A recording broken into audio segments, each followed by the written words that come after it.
ലഹരിയിൽ മുങ്ങി കൊച്ചി നഗരം. സെപ്റ്റംബറിൽ മാത്രം രജിസ്റ്റർ ചെയ്തത് 137 നർക്കോട്ടിക് കേസുകളാണ്. പരിശോധനകൾ കൂടുതൽ ശക്തമാക്കുമെന്ന് കൊച്ചി സിറ്റി പോലീസ് വ്യക്തമാക്കി.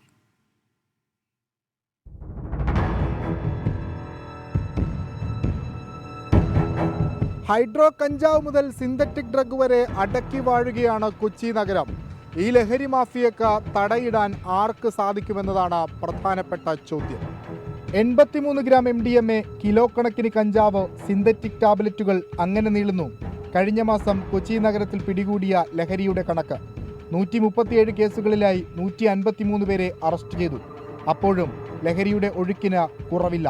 കുപ്രസിദ്ധ ഗുണ്ടകളാണ് കൊച്ചിയിലെ ലഹരി മാഫിയയുടെ തലവന്മാർ.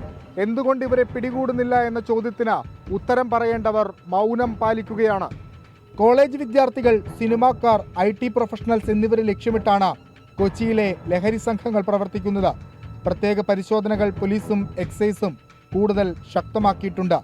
ഇന്നലെ കൊക്കൈനുമായാണ് കൊച്ചിയിൽ നിന്ന് ഗുണ്ടാ നേതാവ് ഓം പ്രകാശിനെ പോലീസ് പിടികൂടിയത്.